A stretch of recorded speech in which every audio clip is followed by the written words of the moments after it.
beautiful people, welcome to my channel. My name is Christine. Thank you so much for joining me today. I'm so excited today because we are tackling these decorating mistakes that we've been doing, so we should avoid them.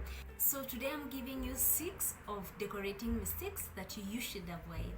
And the first one is small rugs. When you go to a shop and just choose a rug randomly without measuring where you're going to put it, that might make you choose a smaller carpet than you should have chosen. So before you go buy a carpet, please measure where you're going to put it. For example, if you're putting it in the living room, measure a carpet that will, the first legs of the furniture will fit in or will be on the carpet. The other legs should not be on the carpet, or it's not a must for them to be on the carpet, but make sure that the front legs are on the carpet, and you just tape, and then you take a tape measure, you mark with a tape, then you take a tape measure and mark.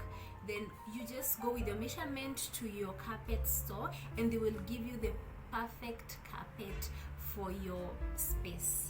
And if you want more depth or different rooms and different spaces, like a hallway, a dining room, a bedroom, living room, how you should get the exact size of the carpet that you need, I'll leave the video I did for the carpets up here, or I might also put it in the description box. You go and check, and I hope that will really help you. So that's the first mistake you should avoid, buying a small carpet.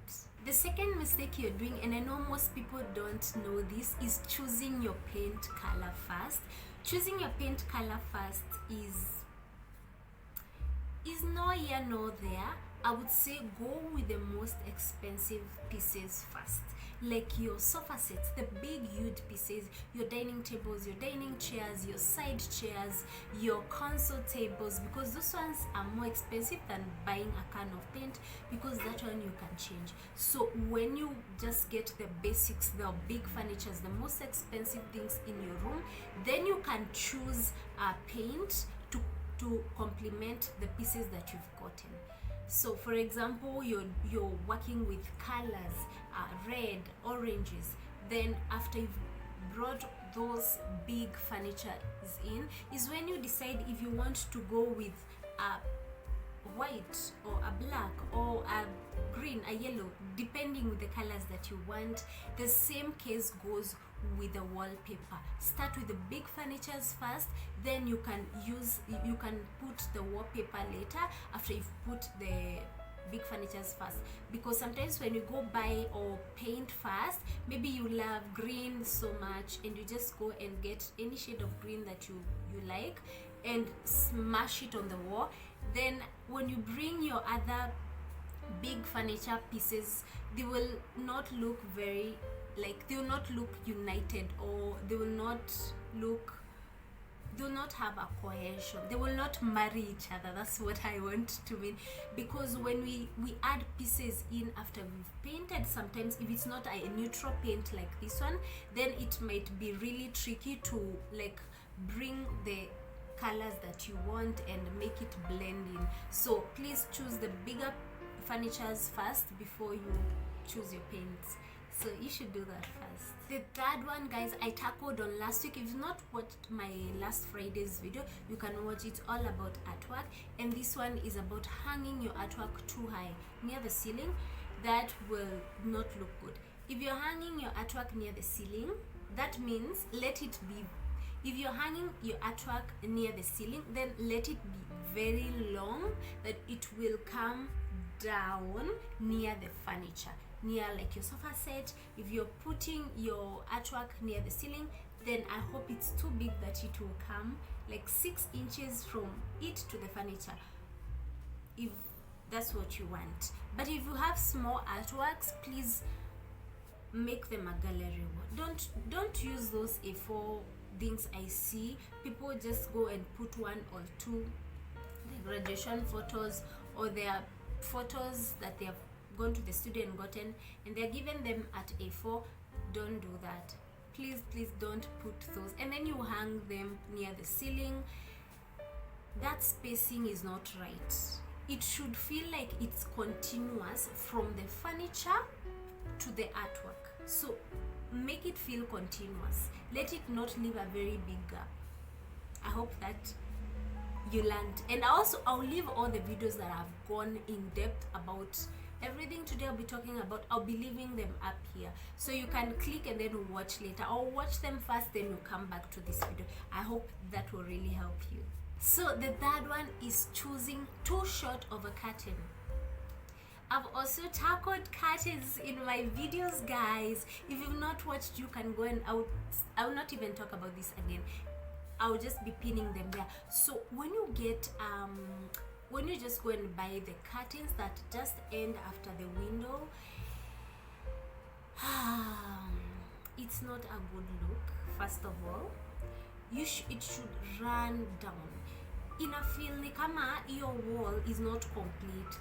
It's like wearing bell bottoms, or they called like that. Just let them go down.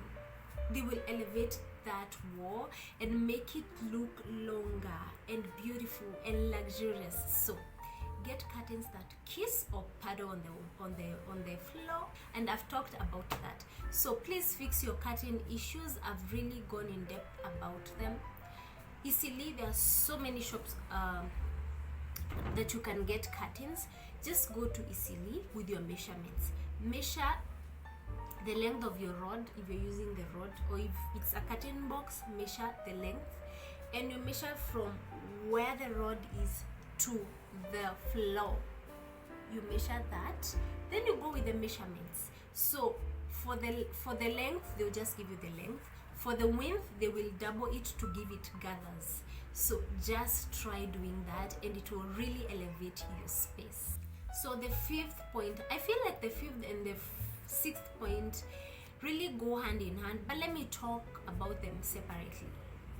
Have you ever walked somewhere or go to someone's house and meet that they have so many pillows, like they can't even be put like this and this, it's like this in a row because there are so many. One thing I should say, I have so many, like I have extra throw covers. That's what you should do.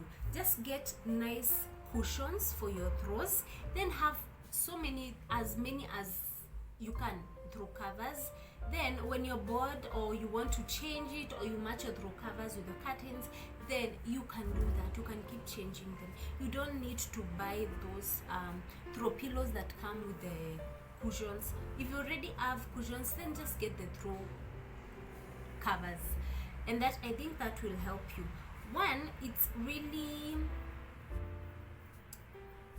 I will say, one, it doesn't feel good when you walk or you go to someone's house and you have to really like remove the pillows, the throw pillows, place them somewhere or place them on the floor. I'd say if you can't sit on your seat, if you cannot sit on your seat when there's throw pillows, then reduce them to a minimum amount. Just like you can put like a bigger throw, a smaller one, and a lumbar. If that is like L seat on the corner where there is like a space behind, you can do that. The other places you can just put two, then you can leave the center just vacant for people to come and sit, or the one who likes sitting with a pillow on their back, then they can use those throw pillows, but don't put so much in your space or in your seats or in your bed.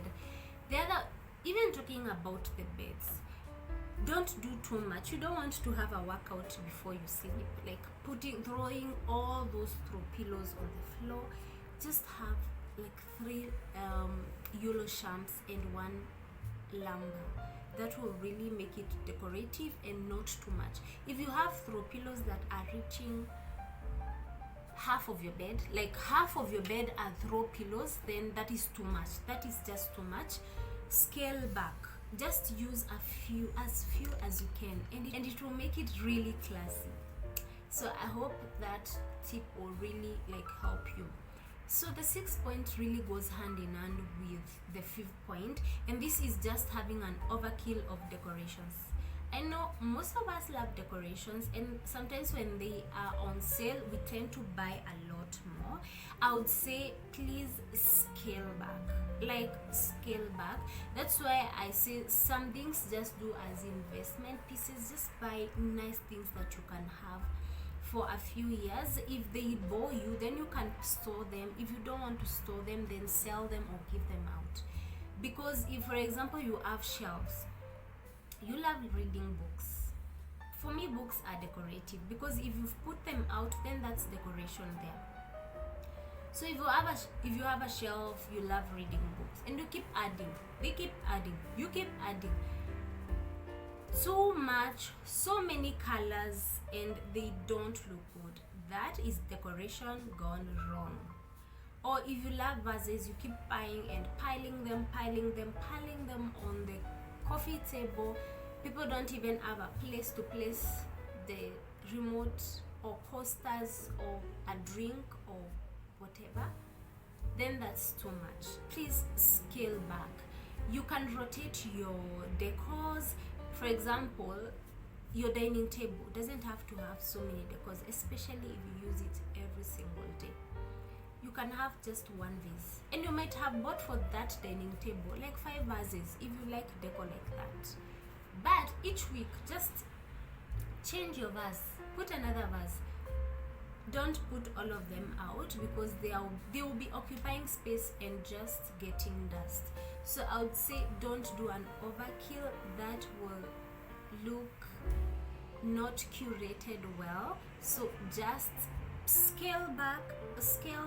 If you feel it's too much, for sure it is too much. I hope these tips really helped you this week. Just go and just check your house, what you really need to tweak here and there, and that will really elevate your home. I hope you watch my next video. I love you, and God loves you more. Bye guys, have a good weekend. See you next Friday.